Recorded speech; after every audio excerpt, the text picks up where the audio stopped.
Musical Talk, the UK independent musical theatre podcast. The Owl and the Pussycat went to sea in a beautiful pea green boat.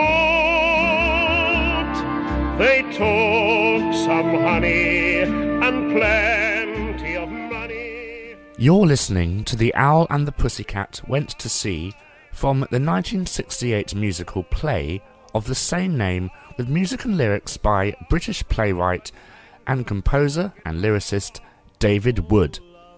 I was lucky enough to sit down with David to have a very detailed discussion about the art of writing plays and musicals for families, for children, and a period spanning no less than 5 decades. This is my, Nick Hudson's, interview with David Wood, OBE. Am I really? Yes. Hey, why don't we get married? What? Well, I love you so much. Let's get married now. I'm in the presence of a British theatrical god, I think I will call you. Good gracious me. We are I'm the home, the museum of David Wood. Hello, British playwright. Hello. You specialise in family theatre or children's theatre. Which line do you fall into? Well, it's a bit of both, really, but I would say, on the whole, if I'm known for anything, it's for working for children. And I suppose that's because for 40, whatever it is, years now, I've seen my role as writing for, I suppose, the primary age child. That doesn't mean to say that sometimes things aren't suitable for slightly older ones, but I found a market. Some people say that I found my own niche quite early on. The wonderful thing is now that there are a lot of people who actually want to work in children's theatre. They see it as a career, both on the writing side, on the designing side, directing, music, everything. When I started, I wrote my first children's play in 1967. Well, there were very few of us, put it that way. There were hardly any of us were doing it. Although there were shows like pantomimes and so on, which you could say were the equivalent, which were children's, yes, family, a bit, yes. There were the Wizard of Oz used to appear occasionally, Peter Pan, of course, but only in London when that started. Would you normally see Peter Pan? There weren't that many productions up and down the country. It certainly wasn't a pantomime subject as it is now. Wind in the Willows, I suppose. There were a few versions of that. Toad of Toad Hall.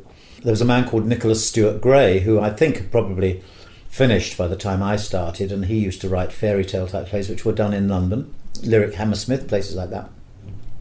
But the idea of children having their own theatre as a sort of genre of theatre was quite unusual. Unicorn theatre did exist, and indeed when I started they had been at the Arts Theatre for several years. So one mustn't, I certainly wasn't a total pioneer. Richard Gill was already running Polka, but not as a building. He was running a touring company. And there were a few pockets of activity, but not much. I wanted to bring children into the theatre. That was, for some reason, I got this bee in my bonnet that unless your parents actually took you to the theatre, you didn't really get the chance, and the school seemed to me to be the best vehicle. And I thought, one teacher can bring 50 or 100 children. Nowadays, it's very complicated because, of course, you have to have one teacher for every, 7.5 children that you bring, or whatever it may be. The regulations are terrifying, and they're different in all parts of the country. Every local authority has a different regulation. In those days, I don't think it was quite so bad, but nevertheless, you'd bring 3 or 4 teachers to look after 50 or 60 children. And I felt, well, if we could convince the teachers that it was a good thing to go to the theatre, and that it triggered the imagination of the children, that it gave them an experience, a communal experience, which was very different from the television experience. If it was educational with a small e, that would be good. But then I thought, well, any story which had integrity or was coherent probably would have an educational value. Anyway, that's really what was behind what I did, and I aimed at the primary school age. simply because I thought they were the ones that needed it most and deserved it most, and you need to get them early. Since then, of course, the picture has changed. Well, it did sort of work to a limited degree. By the time I started Whirligig, which was in 1979, and Whirligig was my touring company, which John Gould and I ran for 25 years, under huge problems, difficulties and so on. We got a bit of money from the Arts Council, but it wasn't regular funding. We had to apply for project funding every year, which sometimes we didn't get. But we were playing in the biggest theatres in the country. Our London date was always Sadler's Wells, and we would be going to Birmingham Hippodrome, Bristol Hippodrome, very big theatres. We didn't have an office. We couldn't afford an office. We worked from our respective homes. And I remember Sadler's Wells telling us that we were the most efficient company they've ever worked with. It was only because there was no room for confusion, because this whole thing of something arriving in one office and not being seen by the person in the relevant office didn't apply. Plus you can't be late for work. Absolutely. Not at all. And at the end of that 25 years, what I felt was that although we had reached a lot of children, there was no doubt about that, the achievement of the company was that we'd made people more aware of the benefits of doing work for children, not just the public and the schools, but also within the profession. Because what we found in the early days was that, and it still exists a little bit, was that children's theatre is seen really as second division theatre, not quite the real thing, and that therefore an actor who was working in children's theatre wasn't terribly proud of the fact and would maybe keep it hidden from his peers. Or give you another example, when you go to a West End musical and you look at the programme and you looked at the biogs, there are one or two people, they'll be in there, who started in children's theatre and did work for children for 2 or 3 years. And sometimes they don't actually mention that in their CV because they feel that is not relevant, because it's not terribly important, and that people might look down at them if they'd done children's theatre. That's, I'm overstating it, but it is true that when people have to cut down their biographies when they're told, oh, you've only got 100 words or something. They cut down casualty in the bill. That's right, but they don't do that. They don't do that because they feel that it is more respected if you've been in a television soap or Dead whatever. Body Number 2. Exactly. The great thing is that now you have this great diversity of work for children and young people.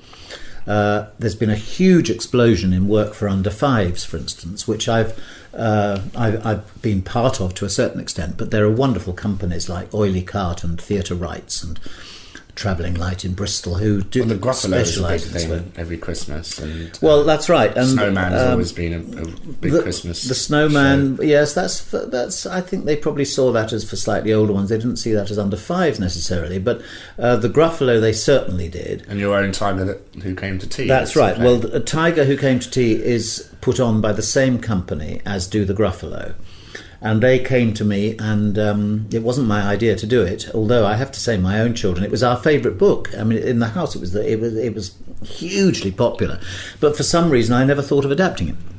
But Kenny Wax and Nick Brooke in particular, was the one who really wanted to do it as a producer, and he got in touch with me. Well, it wasn't as simple as that. It was never is it? It was a strange story. 2004, I think it was, or 2006, which is when it was the Queen's 80th birthday. And a year before, I had been approached by the BBC to write a play which was to feature iconic characters from children's literature, British children's literature, into a play which would be performed in Buckingham Palace Gardens on a Sunday, attended by 3,000 people.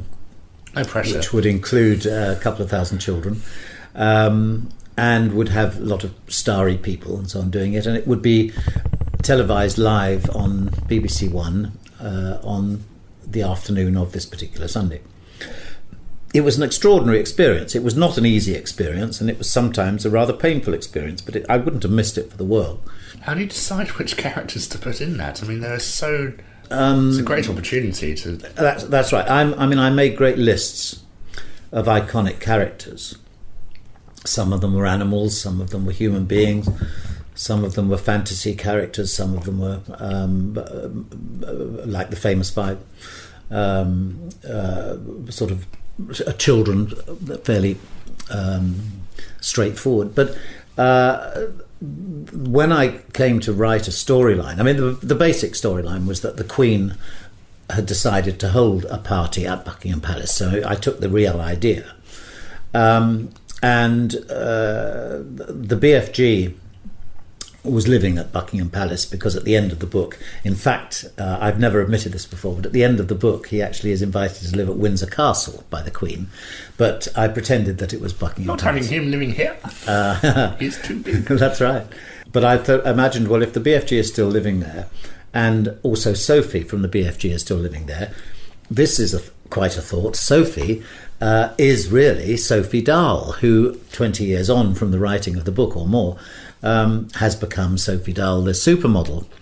And I know Sophie because when I adapted the BFG, she was about 14 and a very similar age to my elder daughter, and they got to know each other, and of course she came to see the show.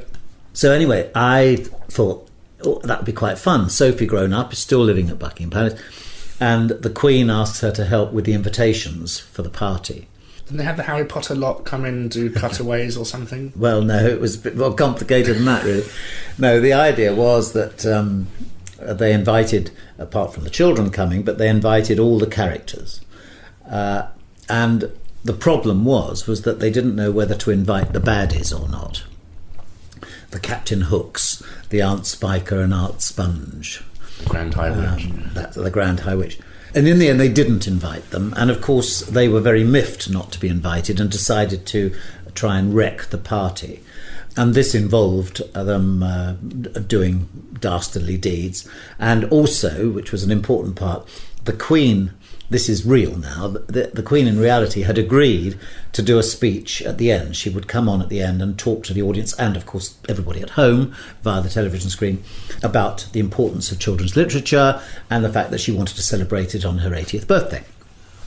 So I had this thought that maybe if she didn't have her glasses with her, she wouldn't be able to read the speech, which would be in her handbag, along with the glasses. So I had the idea that Burglar Bill might be encouraged by the other baddies to steal her handbag. Well, now this involved great discussions with the palace, and the Queen in the end agreed that her real handbag, complete with her real glasses and the speech, would be given by a lady-in-waiting to a stage management person. The lady-in-waiting would actually accompany the stage management person and stand in the wings holding the handbag, which would then be deposited in Burglar Bill's sack, which would then be brought on stage, and at a relevant moment it would be recovered by Harry Potter and co, and Tracy Beaker would actually hand it back to the Queen when she arrived for her speech, and and Burglar Bill would have been caught and told he was a naughty boy or whatever. And all that indeed happened. I mean, it was very exciting because this actually happened. The problem with Harry Potter was that, along with several of the other characters, particularly Winnie the Pooh, J.K. Rowling and Disney said no. Well, it wasn't as simple as that, but the copyright holders, the story went round that the copyright holders were all falling over themselves to cooperate for the Queen's birthday. And indeed, it wasn't that they were uncooperative, it was just that it was so different from anything they'd experienced before. So, to give you an example, I wanted the three bears to be looking for the handbag, and my three bears were to be Winnie the Pooh, Paddington and Rupert. The Paddington people, as it were, said yes, fine, Paddington can be involved. The Rupert people and the Daily Express said yes, fine.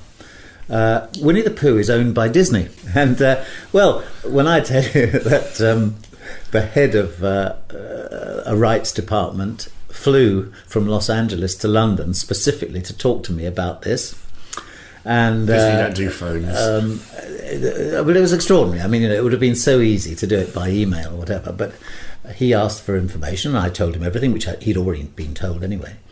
And he said how difficult this was, because never in the history of the world had one Disney character been seen in any other context but a Disney situation. They obviously haven't seen Roger Rabbit then. And, well, we said, look, come on, Winnie the Pooh is British, for heaven's sake. No, you can't possibly... Did Disney bought Winnie the Pooh, didn't they? They did, and in the 60s or something. That's right, and the Garrick Club have made quite a lot of money out of it. I mean, in the end, they said that the only way in which my scene would work would be not to have the three of them walking towards camera looking for the handbag, which is what I wanted. It was a very quick scene, but just see the three of them together. They said it would be all right if Winnie the Pooh was in his home territory in the whatever 100 Acre Wood, and the other two bears visited him, and there had to be a fence which they were the other side of, presumably not to contaminate Winnie the Pooh or something. And they had to advertise the latest film in the... No, none of that. But in other words, the two of them had to ask Winnie, who waved and said, "No, I haven't seen the handbag," and then they went away. But they couldn't be seen alongside characters from another stable, as it were. So anyway, that was what we had to do. But as far as Harry Potter was concerned, the problem was that we'd agreed amongst ourselves, the producers and so on, that if we were representing these characters, they had to be played by the people that knew, the people that everybody knew as. So Daniel Radcliffe would have to play Harry Potter. We couldn't have anybody else. Well, Daniel Radcliffe was doing his O-levels, I think, at the time, his GCSEs. And, like he needs and it wasn't going to quite fit and all that. But in the end, no, Warner Brothers were very good, because they said that instead, although there could be no live appearances, we could do a filmed insert which we could film on the Harry Potter set. And we could use the characters, and that they would give us a day, which is a lot of money in effect. And so a BBC crew went down. But it also meant that I had to write a script. I'm not the biggest Harry Potter fan in the world, but you're talking about the most recognisable characters probably in the world now. How did it feel for you to sit down and write words without J.K. Tolkien, whatever name is breathing down your neck? It wasn't a question of that. It was a question of making quite sure that everybody agreed with what one was doing, but also chipped in as well. So what I said was that I would write the synopsis of the scene as to what had been going on up to that point and how they were going to magically find this handbag, the Queen's handbag. And then I would like them to make the decision as to how we should do it. And of course they have lots of script writers on the films and so on. And it ended up with a sort of collaboration, and then J.K. Rowling herself rewrote the scene in the end, which was very good of her. But I mean, it was very good that she took the interest, but at the same time, of course, she was very keen that nothing Harry Potter-ish should be seen which was not hers, and I quite understand that. And then it was shot, so that was quite fun.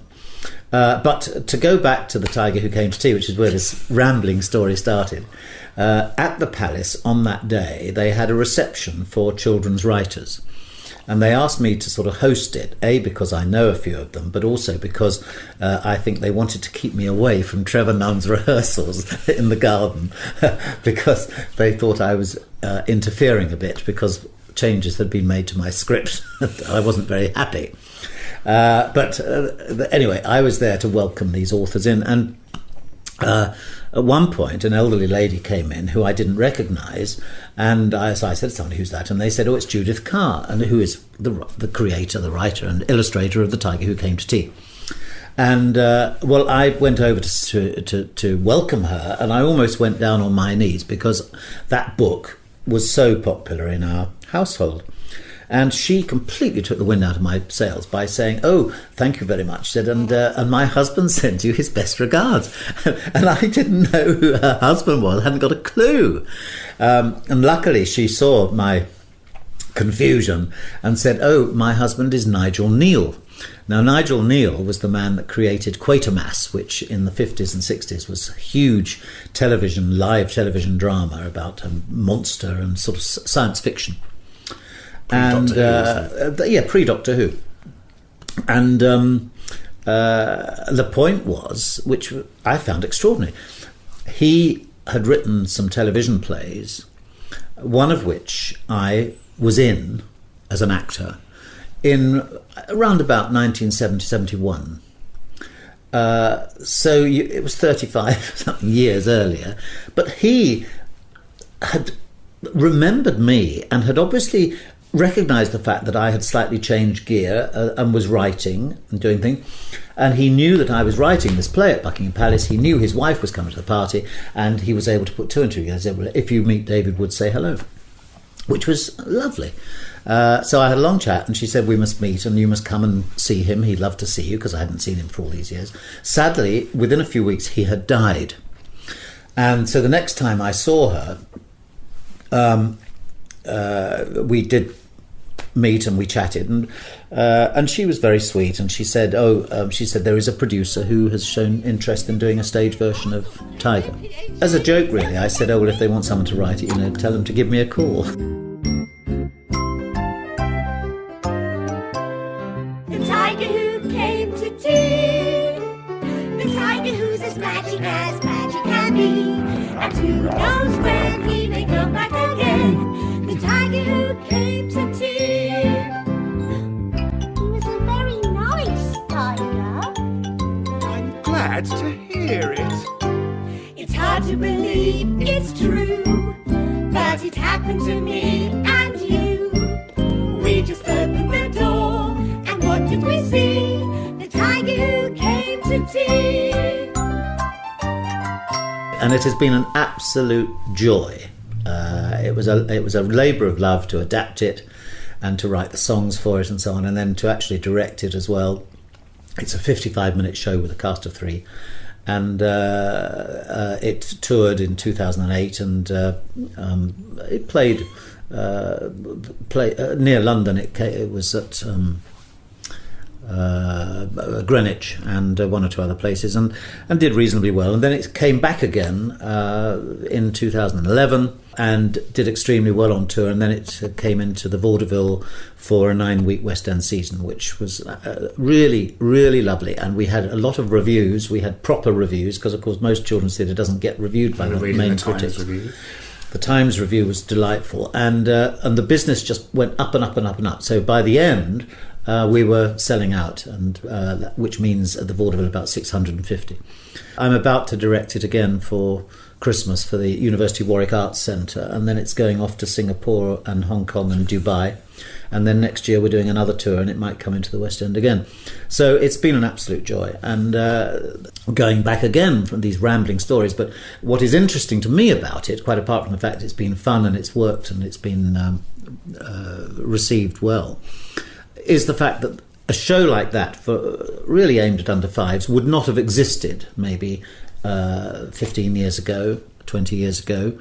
One would have been thinking a bit broader than that, or maybe that children of that age actually wouldn't get it anyway, and you'd be doing things for maybe 6 to 11.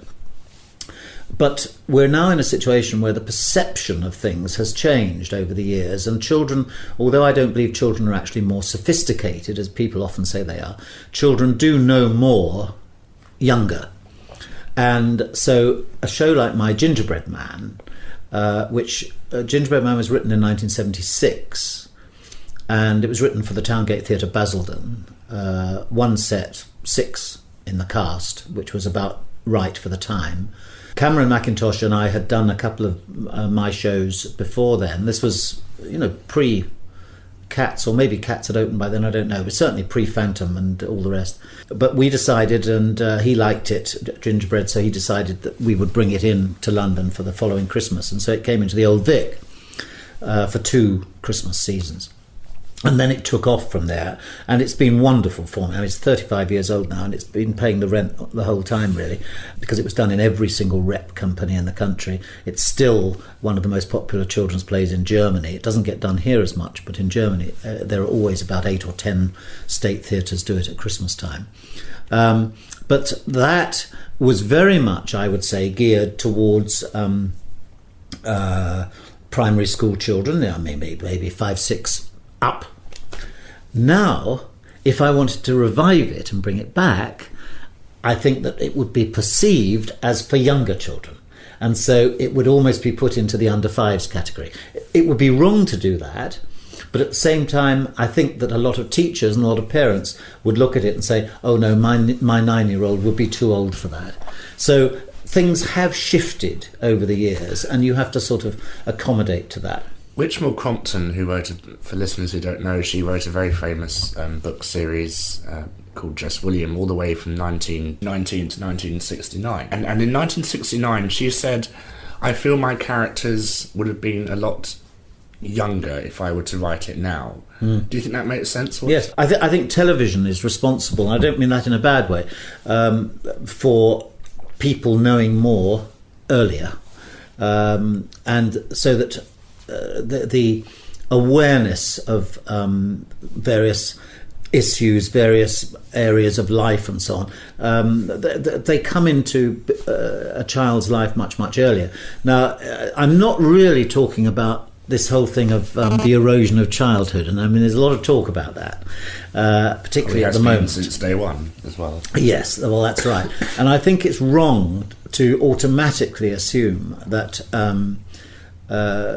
childhood is completely changed, partly because of the disintegration of the family unit, because people don't tell bedtime stories anymore, because schools have all this testing, so they don't have time to do imaginative, creative things with them and read them stories and so on. You know, all that I think, I'm afraid, is true, but I don't think that explains totally why it is that what we're saying is that you take a particular subject. You see, it's perception I'm talking about. It's not the actual thing.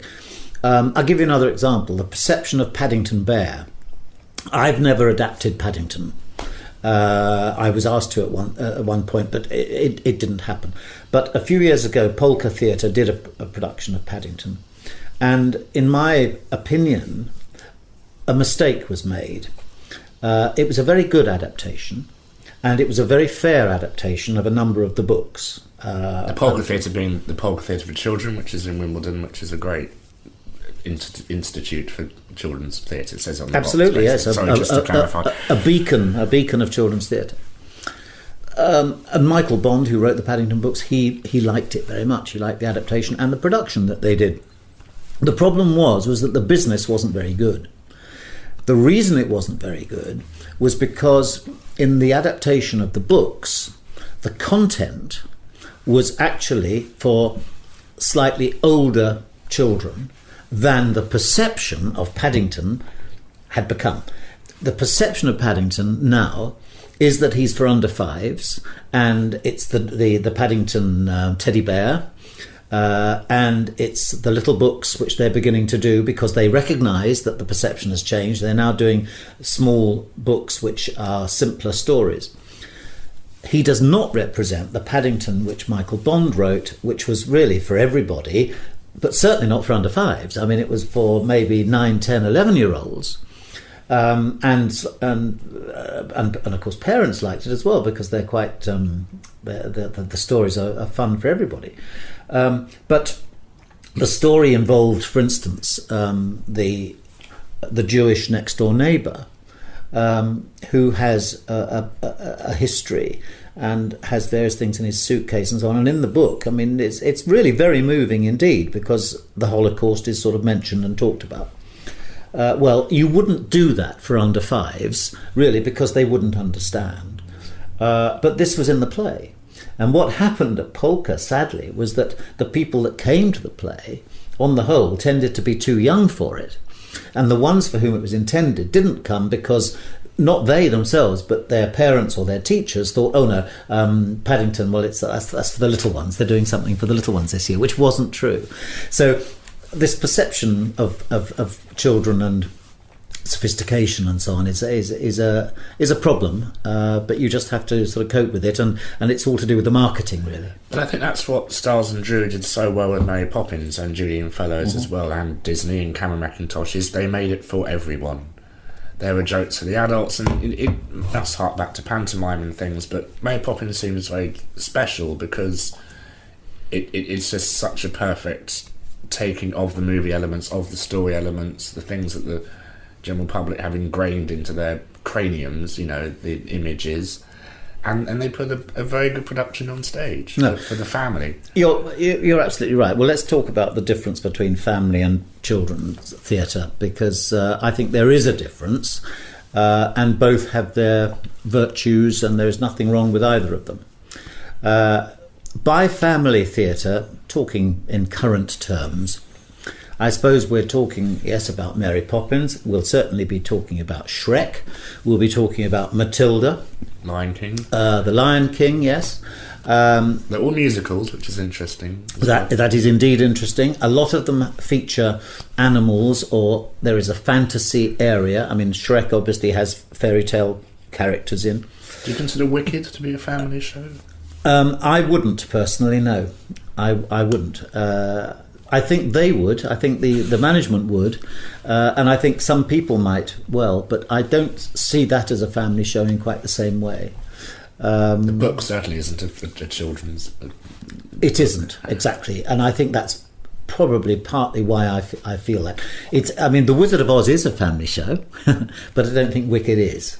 Matilda's also a phenomenal example of, I think it's the best show I've seen in an incredibly long time. I haven't seen it, but what I am very well aware of is the fact that it has a very, very broad appeal and is done on such a scale that it becomes the type of show which can sit in a West End theatre for a long time. Millions of years. Yeah, there's nothing wrong with that. My situation is that I don't believe that one can simply have a show on in the West End, or even one that sometimes they go on tour. So The Sound of Music, you could say that's a family show. It's not, in my opinion, as family orientated as something like Shrek or The Wizard of Oz, for obvious reasons. I mean, partly the fantasy element isn't there. It's very, people think because it has very kids real. in it that it's exactly that.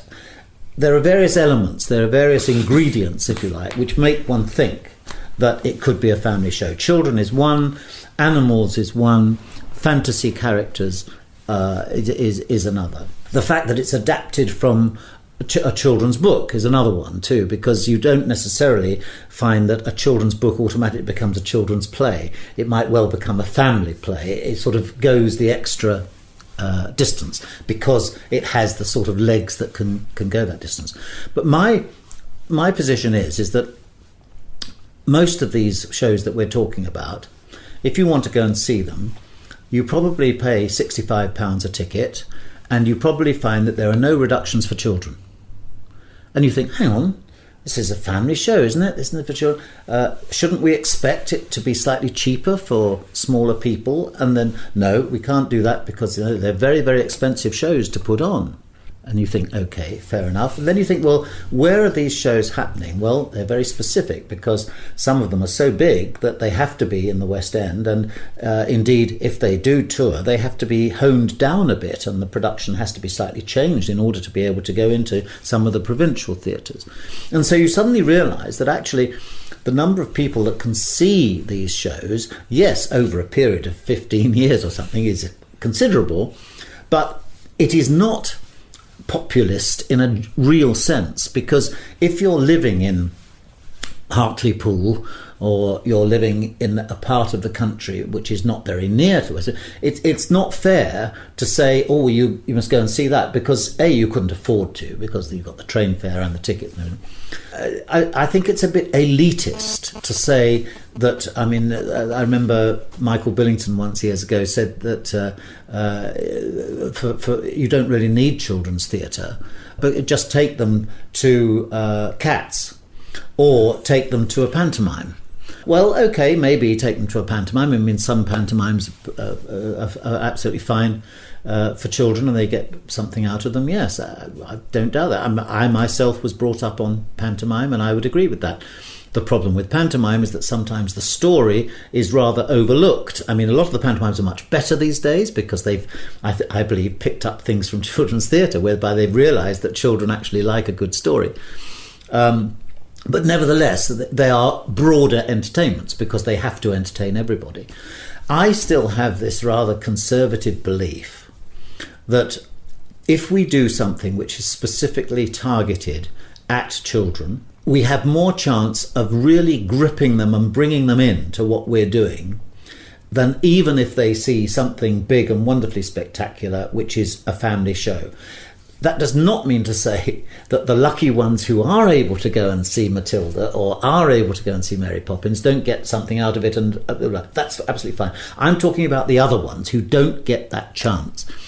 And I know that there are theatres, the middle-scale theatres and so on, who can take in children's shows which are slightly smaller, well, not slightly, but considerably smaller in scale, which do a very valuable job in introducing children to the theatre. Now, Matilda is a very different animal from the 7 Roald Dahl adaptations that I have done. Because I was going to say, for me, you are synonymous with Roald Dahl. I saw The Witches on stage, which you did, and I saw the BFG on stage, which you did. I also remember seeing The Giraffe and the Pelican and Me. Pelican and Me, that was, yes, Vicky Ireland adapted that for Polka. At the Polka Theatre. Yep. So you must have met Roald Dahl. No, the story there is that I was asked to adapt the BFG. Again, it wasn't my idea. 2 young producers came and they got the rights, and they said, would I do it? And I turned it down 3 times because I didn't feel that it was possible. I had a feeling that it was a bit of a commercial ploy, and that the producers hadn't really thought about how difficult it was to convincingly put on stage something which children who loved the book would accept when talking about a 22-foot tall giant and a little girl, you know. Eventually I did find a way of theatrically doing it, which I think I like to think worked. But it did take time. But we put it on in whenever it was, 1991. Now, I was writing it a few months before in a hotel room in Hastings, overlooking the sea. Glamorous, isn't it? Yeah. Well, one of the things that I started doing quite a few years before I wrote the BFG was when my children were small, I found that I had to go away to actually write the play. It didn't mean to say I had to go away for planning it and thinking about it and all that. But what I like to do... Physically writing it. Physically writing it, I can do in maybe 2 or 3 days without much sleep and not thinking of routines for meals and everything. You know, you go through the night if necessary, and you don't observe the normal patterns of life. And I always liked writing by the sea for some reason. But certainly I had written several plays in Brighton, and then for some reason I went to Hastings and did a couple. And I have a rule, because again there's this whole thing, and writers will tell you, that they'd far rather go and make a cup of coffee or something, rather than actually do the work. And I have this rule whereby I don't turn the television on in the hotel room, if there is one, until I've finished, because it's far too tempting, to do that. So I was working away on the BFG, and I'd got to the helicopter bit, which is quite near the end, and I was quite pleased with myself, I think. And I thought, it was about 6:15 in the evening, and I thought, I'm going to give myself a treat. I'll turn the telly on. So it was the first time I'd watched the telly for at least 2 or 3 days, and it was the sort of television that warms up. It doesn't come straight on. And the first thing that I heard was a newsreader, BBC News, saying, literally the first words he said were, it was announced that Roald Dahl died earlier today. Which was extraordinary. It was a very Dahl-esque moment in my life, which I shall never forget, because it was such a coincidence that it should be at that moment. And I remember sitting there in the gloom as the evening carried on and the room got darker and darker, worrying, that maybe they wouldn't allow us to do the adaptation. I thought, well, maybe there'd be a reason for that. But then I thought, well, no, because if they give them the rights, I'm sure it'll be all right. But then I thought, well, it's sad in a way. This is all very selfish, of course. I wasn't thinking of poor old Roald Dahl. But I was thinking, what a shame he won't be able to see it when it's done, which, of course, he never did. The great thing was that the family did see it and they did like it, and as a result of which I was given permission to do The Witches, and then I've done the 6 more.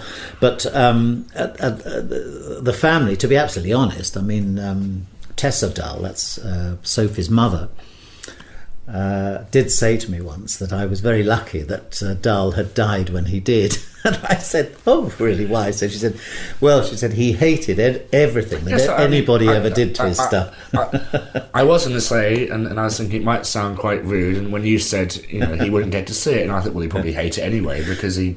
well, that's exactly right. And so she said, the fact that he died when he did means that he wasn't able to see what you did, but we happen to like it, and that's why, you've gone on and done other things. And but it could well be that's true. But you're saying Matilda's a different beast entirely. Matilda is a different beast simply because the scale of it is that much greater. What I'm trying to do is to tell the story as faithfully as I can.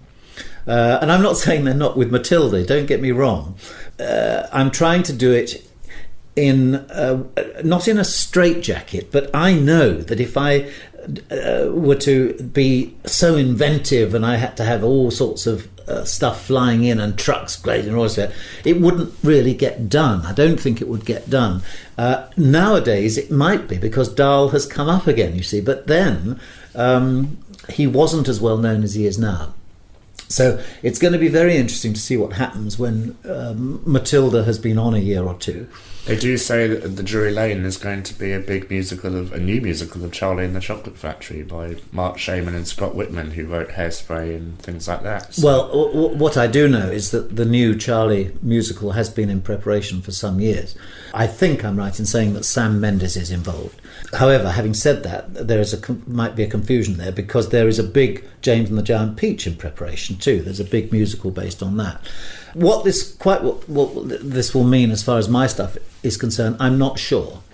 What I can tell you, I mean, it's no secret, is that there's been an embargo put on my shows while Matilda is on. My shows can't be done within a certain radius of London while Matilda is on. Oh dear. I've got, well, it is. It's a shame in a way, but it's not stopping. I mean, there are 2 BFGs this Christmas, one at Lancaster Dukes and another at Derby Theatre. There's a new tour of My James and the Giant Peach, which will be opening in the autumn next year, which is Birmingham Stage Company, and that will tour for at least a year. And if it can't come within a certain radius of London, it won't. But the rest of the country is bigger than London anyway. Well, that's right.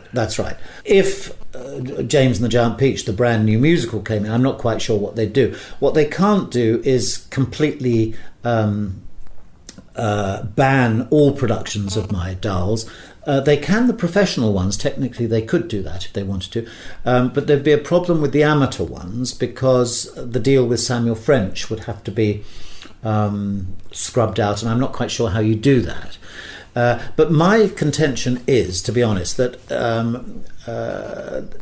the scale of my version of most of the Dahls, which is able to be done in theatres where there is no way you could do Matilda, I think that will mean that they will hopefully survive a bit. I mean, other people may come along and do them, and they may be given the rights, and the Dahls have every right to give other people the rights to do it.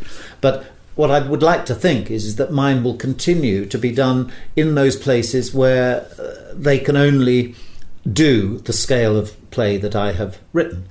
And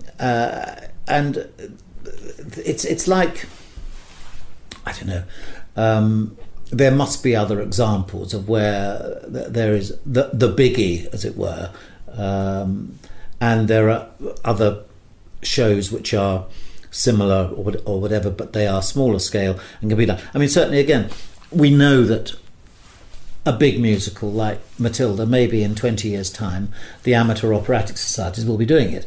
They'll be doing it differently. They will have scaled it down somehow, and all that will happen, I'm sure. Phantom's just been announced that he's releasing the rights for Well, that's right. 25 years. So. Absolutely. It will happen in just the same way as, people started doing Ivor Novello years ago, and Rodgers and Hammerstein and so on. And sadly, I think...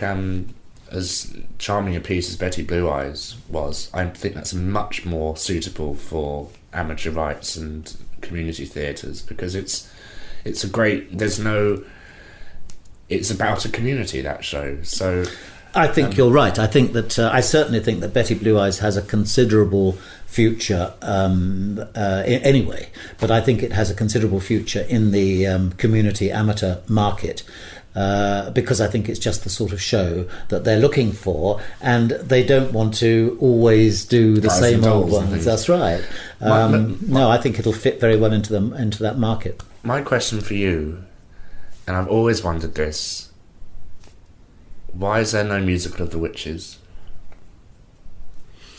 Do you think it would work as a musical? Because one of the best songs is written in it already. I mean, yeah, it might well.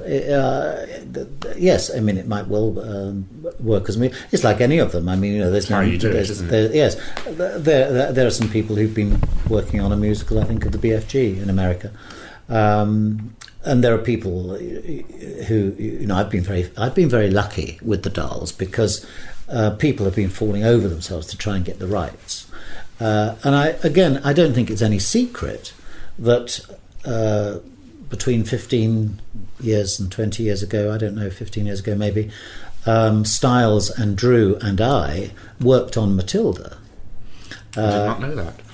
Well, we spent some time working on Matilda, and we did a structure and some scenes and some songs. They wrote some very nice songs for it, and we did a presentation for the Dolls and all the agents and everything, and they decided not to go ahead. They didn't want us to do it, and over the years, I mean, obviously Styles and Drew, Honk came along, and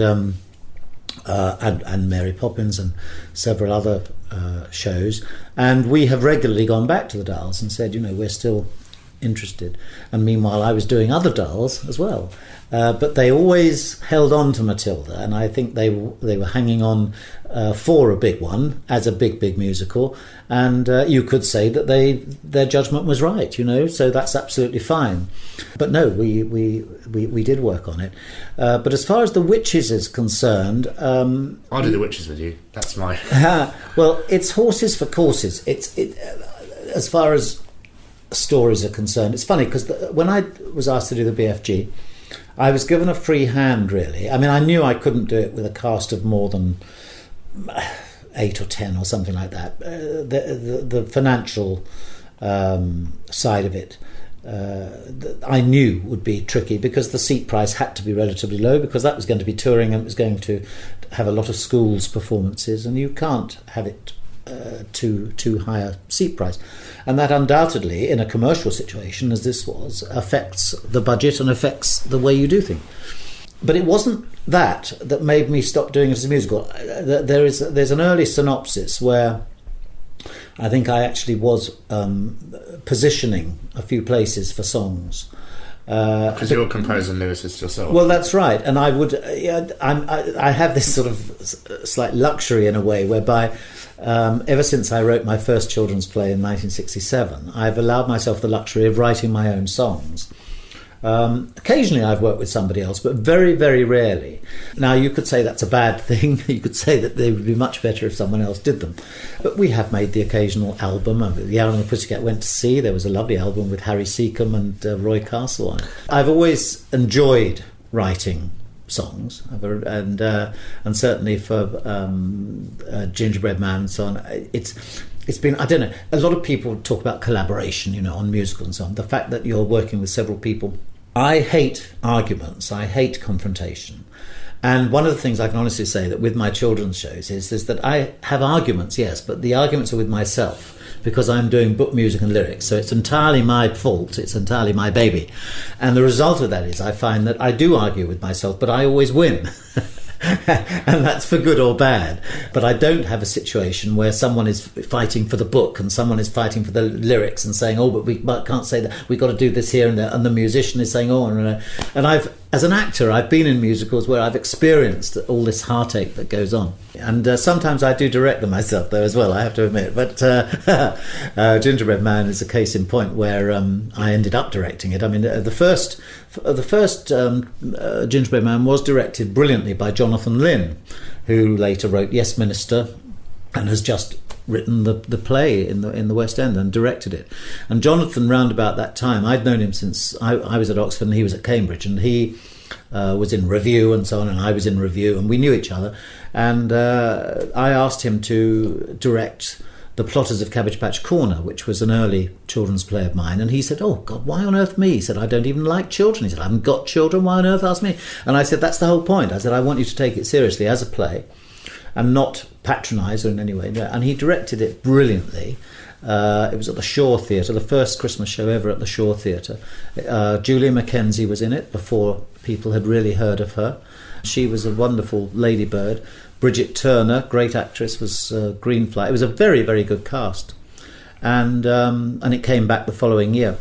So anyway, a few years later, when I did Gingerbread Man, I asked Johnny to direct it, which he did at Basildon, and then he directed the Old Vic one, and then I took over from him, and I've directed it about 15 times in London and elsewhere since. But I can honestly say that really I've been doing his production, because I've hardly changed what he did. So sometimes, I do it all. But as far as the BFG was concerned, there were a few places for songs, but the more I thought about it, I thought, no, actually, I'd rather not. I'd rather keep it as a play. There'll be music, because there's always incidental music. I remember the keyboardist when I went to see it, doing all those magnificent sounds in 1993. That's right. Well, we had a synthesizer type thing making a few noises, and the keyboard. Cliff Atkinson, I think that it would have been doing that one. He did several of them, and it was terrifying. Oh, good. Oh, good. No, certainly a lot of people. Who was it the other day was remembering the giants in the BFG, and remembering that there was a lot of red light around, and that it was really quite frightening. And this is someone who's become a director. The one thing I remember was a face gliding through a window, or not through a window, but across the window. That's the one memory I have of the BFG as he walked past Buckingham Palace. Yes. Oh, yes, looking through. Yes, that was probably a big cutout or something, that just to show him looking through the window. No, it was his face. Yes, it was a real face. Person. Oh, it was a real. Oh, was it really? No. In my mind, as a young child, that was the BFG, because that was Roald Dahl, wasn't it? I mean, he himself was 6'7" or something, and he had a cane. And yes, I mean, we could have a long debate about this. In fact, he based the character on a man called Wally, who was a kind of odd job man who worked for him at Gypsy House, and was a friend of the family. And there was some other connection. I'm not quite sure what that was. I've forgotten, but it's in the biography. And Wally was very tall, and he had a slightly strange way of talking, which I think gave Dahl the idea of doing the nonsense language, which is a very important part of the BFG. Having said that, I think you're absolutely right in that Dahl thought of himself as the BFG and would liked to put himself into the BFG's shoes. And when he's first mentioned, of course, which is in Danny the Champion of the World, if you read Danny the Champion of the World, the first few chapters, Danny's father, they live in a caravan, and Danny's mother has died some years earlier, but Danny's father tells Danny stories about the big friendly giant. And he was eventually persuaded, because he had been telling these stories to his own children and so on, but he was eventually persuaded to develop it into the full-length book. And I think if you'd said to him, who of all your characters do you most identify with? Grand High Witch. Well, he would have probably... It's quite interesting, actually, because there are elements of him that might well have said that. But I think that he, in a nice way, would like to be thought of as the BFG, if not the total prototype. I think that the BFG was probably his favourite book of the ones that he wrote. I think that it would be fair to say that, but one doesn't really know. But the fact that he put Sophie into it, and it really is Sophie, because in those days she wore glasses, and of course Quentin Blake in the famous illustrations made it look like her. I think it was a very personal book, and it's interesting because I think it's my favourite, and people often say, which is your favourite, and it's difficult to be sure of these things because it was the first one I did. There's that automatic feeling that the first one you have a soft spot for. But I actually do think that it's as a book, it probably is my favourite. See, the others have extraordinary qualities. I mean, the Twits is wonderful in its grotesqueness, and children absolutely love it. And I think it's fun because of the animal content, the way the animals are used, which is very different from some of the other books. But then James and the Giant Peach, I mean, you could say that is a lot of people would say that was their favourite. The one I was never keen on was Charlie and the Great Glass Elevator. I always thought it was really weird. Yes, well, it was a sort of sequel, I suppose. I don't know. I have a difficulty, and this isn't just sour grapes because I've never been allowed to adapt Charlie. The history of Charlie, incidentally, is that it was adapted for the stage. There were two manifestations, as it were. One is that this man, Ronald George, is it Ronald George? I can't remember. But Richard George, beg your pardon, Richard George. He is an American school teacher who sent to Dahl a script that he'd written in the hope that Dahl would like it and allow him to do with his school. And Dahl was, I think, probably flattered by this because it hadn't happened before, and gave permission and eventually suggested that it should be published. And indeed, that is the version that Penguin or Puffin still publish of James, of Charlie and James, because he did James and the Giant Peach as well. But Charlie was also done in this country. I think Jeremy Raisin actually adapted it, and a producer called Armand Gerard put it on and had a lot of success with it on tour over a period of years.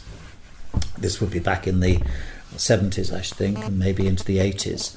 I know it was done at Sadler's Wells, probably once or twice, but it was on tour a lot.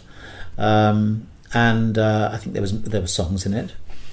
And the story goes, and I will say that it's a story because I've never absolutely had it confirmed by the various parties themselves, but the story goes that it was suddenly discovered that the whole thing was totally illegal, and it stopped. And it was nothing to do with Armand Gerard, the producer, who had acted extremely honourably. He had gone to Murray Pollinger, who was Dahl's agent. Dahl, in his lifetime, didn't have a play agent. He had a book agent, obviously. And Murray Pollinger allowed this Charlie and the Chocolate Factory to go ahead. We don't know, or I don't know, whether Dahl actually liked that one or not, or whether he saw it even. Probably not. Probably not, I don't know. But it was allowed to go on for a number of years. What Pollinger hadn't realised was that the deal that had been struck with Warner Brothers for the film, not obviously the Johnny Depp one, but the earlier one, the Gene Wilder one. And Leslie Brooks. That's right, Willy Wonka and Chocolate Factory, whatever. The deal with that gave the stage rights of the book to Warner Brothers. And for a long time, and it was something strange, like 37 years, it had obviously been negotiated, but it was a long time. So, in fact, this version had been totally illegal. It's still, I think, in print. I think Samuel French published it, and I don't know whether you're allowed to do it ever. But meanwhile, there is another version that was written within the last 5, 6, 7 years, which the Dahl's allowed to happen. Is this the opera? The Golden Ticket? Well, no, there's that one, but there's also the Leslie Brickus one, where he wanted to do a stage version, which particularly could be done in schools, using the songs from the film. And that is available. You can do that. But otherwise, anybody who asks to do a stage version of Charlie gets turned down, except that now, as you said earlier on, there is this huge Broadway musical version in preparation. Obviously on the success of the film. I would say so. The film. fact that it's had a renewed success, renewed interest. It's funny, I have never liked, if I'm honest, the story of Charlie and the Chocolate Factory as much as some people. I think very disturbing. Well, it is disturbing. I would find it very difficult to adapt, I think, because all these children and the things that happen to them and the nastiness of the children, I don't know. Children love it, and I mean, one can't knock that. Children actually love the cruelty of it. But I think I would find it difficult to visualise that and actually put it on in front of I had a similar problem to begin with the Twits. You just ring Paul Keeve up and say, I need a guy to be sucked through a tube and blown up and things. Yes, I don't mean technically so much, but just the notion of what you're doing to people, which is different on the printed page from when you actually see it, I think. And in the Twits, Mr. and Mrs. are really very, very unpleasant to each other, and of course they're very unpleasant to the Mugglewumps, the monkeys as well. But I spent a long time thinking, how on earth can we get this relationship between Mr. and Mrs. Twit so that it's funny? Because it's funny in the book, even when they're hitting each other and they're doing nasty things with her stick and he's cutting it down, all sorts of horrible things. It took a long time before I read it many, many times, and suddenly I found this line which I seem to have missed every other time I'd read it, which is one line which is only said once in the book and it's never picked up anywhere else, and it says, Mr. and Mrs. Twit once worked in the circus. And I suddenly thought, that's it.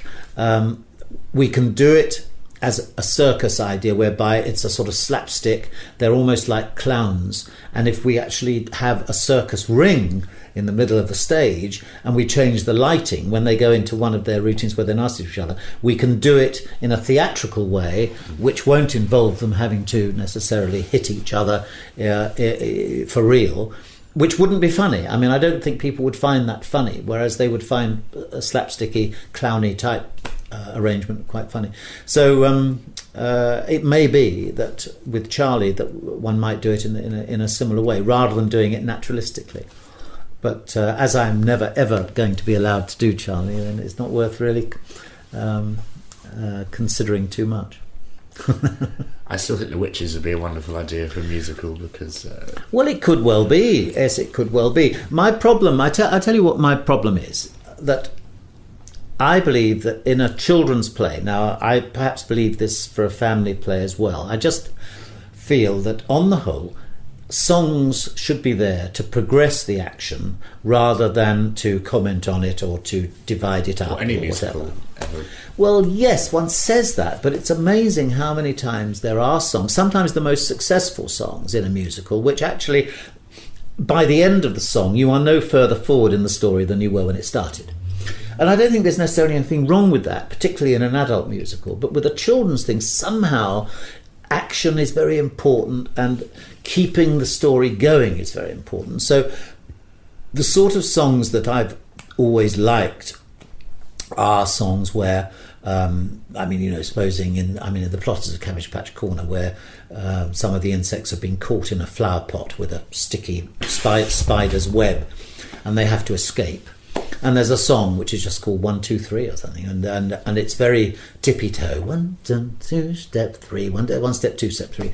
Soon we'll all be free. And things go wrong as they're going on because the web suddenly falls down again. A little basket. But you see what I mean? By the end of the song, they're out. And it seems that a song like that has more chance of grabbing the child's attention and holding it rather than, as we all know, I mean, they go to the other extreme. When the prince and the princess or something in the pantomime sing the love song, you know, we know that the children sort of turn off, unless, of course, it's being sung by two current heartthrobs who are singing a current song from the charts. I mean, that may make a big difference. But on the whole, if you have a ballad even with, you know, Buttons or Prince Charming going to Cinderella, and it's a conventional, straightforward back, you can be pretty sure that that's when some of the children will decide they want to go to the loo. That's what Spamalot did very well in yes, with the song that goes like this. The song goes like this. Absolutely naffle, but you know, absolutely. It's as though, you know, we have to do it. It's expected of us, and the grown-ups like it, and so on. But in fact, the children don't really. And so, whenever I look at a thing that I'm considering adapting, or I've been asked to adapt, I try to find ways of making songs work, and if I can't feel that they will necessarily, or that the story is too important to keep on it, then I don't do it. Well, and also there's nothing wrong with having one song in a play, you know. That is absolutely true. No, that you're absolutely right about that. There was a play of mine, an original play, not an adaptation, called The Selfish Shellfish, which was all about an oil slick invading a rock pool, and there are, I think, 2 songs in there, and the position they come in and what they're saying. There's another one called The Seesaw Tree too, about a tree which is going to be chopped down, sort of conservation play, and the songs are so important because one of them is a protest song, but it's the poor creatures that live in the tree saying, please don't chop our tree down, as well. And so, yes, very specifically placed. I agree with you. I think that can work very, very well, especially for kids, because it wakes them up in a way. Yes, that's true. Now, in my James and the Giant Peach, I very deliberately wrote in rhymes, a lot of which are Dahl's own, and I edited them, and there were 1 or 2 instances where I had to do a couple of my own rhymes to fill a gap or whatever. And what I said was, in the opening of the published edition, was that these rhymes could be looked on as songs. On the other hand, they needn't be songs. They could well be spoken. They could be chanted. They could be used in whatever way. Now, by giving every company that does it permission to write their own music, you could say is dangerous, because they could write some terrible. But what it also means is that there isn't a standardised version. And many composers, some of them really rather well known, who have done my James and the Giant Peach and have provided the music for it, have written to me and said, would Samuel French and you consider, you know, promoting my version? And I've always said no, because what I love is when they come up with their own solutions. And you have the San Diego Youth Theatre, for instance, did a wonderful production where they did it in rap. So all the rhymed stuff was done in rap. It was very clear, because they didn't make it dense or anything, or make it too difficult to hear with the rhythm going on behind it. You heard every word, which sometimes you don't when they're sung, if we're honest. But B, it was in their sort of yeah, I mean, they felt that it was part of their culture and what they wanted to do. Other people, I mean, Jason Carr wrote a very good score for it, which was done by the Chichester Youth Theatre at Chichester Festival Theatre one Christmas with a cast of 70, and there was some lovely stuff in that. I do feel that, in a way, I don't want to inhibit people from doing these things. That's fascinating.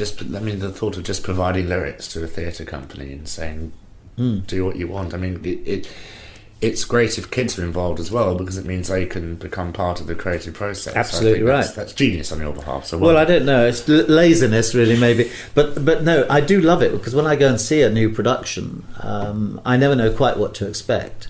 And sometimes they mix and match, and so there's a song which is my lyric called "Wonderful Things," and it's the old man, the rather sinister old man, who comes in and gives James the crocodile tongues, which lead to all the magic happening.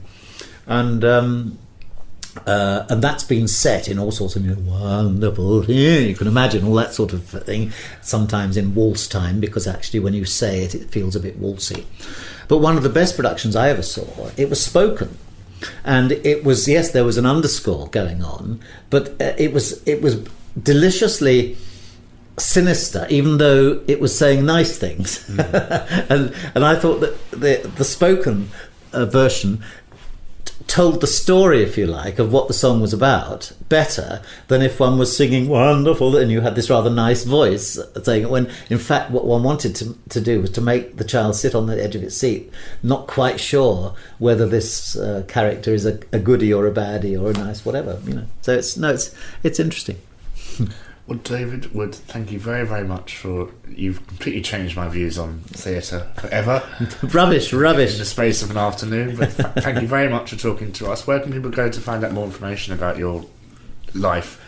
Well, there is a website, of course, and that's at www.davidwood.org.uk. I think there's probably a bit too much on it now because I keep on sticking things on it. But I've written so many of these wretched plays that I thought it was a good idea to list them and to list the ones that can be done and how they can be done. Samuel French handled most of them, but there are a certain number of plays. I mean, I've had these odd sort of excursions into the adult world as well, and so the Rock Nativity, although that's a sort of family one really, that I wrote with Tony Hatch many years ago. That's published by Weinberger, so that the website sort of helps by pointing people in the right direction. And of course my current one, which is the grown-up one, The Go-Between, which has been on at West Yorkshire Playhouse and is going to be at Derby and at Northampton, which has been very exciting, working with Richard Taylor, the composer, on a grown-up thing for the first time for about 35 years, and suddenly having to go to evening shows. I suddenly realised we were in the interval the other day, and I thought, I'm a bit tired, and I thought, is it because of the strain and the worry? Past my bedtime. But it's past my bedtime because I'm used to mornings and afternoons for shows. But no, it's been a pleasure. Thank you very much indeed for talking to me, and good luck with all your future ventures, both on this website and elsewhere. My thanks go to David Wood there for taking a good deal out of his day to talk to me. Thank you very much, David.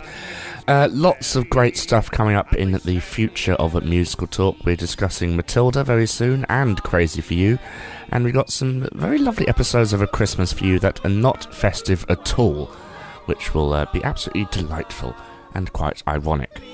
This episode has been a production of Musical Talk, copyright 2011. It's set with the songs, where the copyright persists with the original creators. It was presented and edited by Nick Hudson. Bye. Yes. There besides the trumpety tree, Kip Stork and Duck and Grouse, and the snail and the bumblebee. They all said your hat makes a lovely house. And the pobble with rats and toes, the frog and the misty bat, and the dog with a luminous nose. We all bring our homes on the Quangle's hat. So the longer he lives by the trumpety tree, the plainer than ever he seems to be. Yet now every hour he comes this way, and the sight of a moss will right and gay for the Quangle tree. That's me! There is a TV moment. My very good friend and one of our presenters, TV's Jonathan Cohen. Oh, he mentioned to me last night he did something with roller skates. Oh, that's very unfair. No, well, that was when I was on Playaway, and with him, I wasn't a total regular on Playaway, but I was a regular in the sense that I did about 4 or 5 programs a year. And this script came in, which had been written, where we were all on roller skates, except Jonathan, who of course was seated at the piano as usual. And I said, before rehearsals, I said, I'm sorry, but there is no way that I can do this. I have tried over the years to roller skate. I can't do it, and it would be a waste of everybody's time.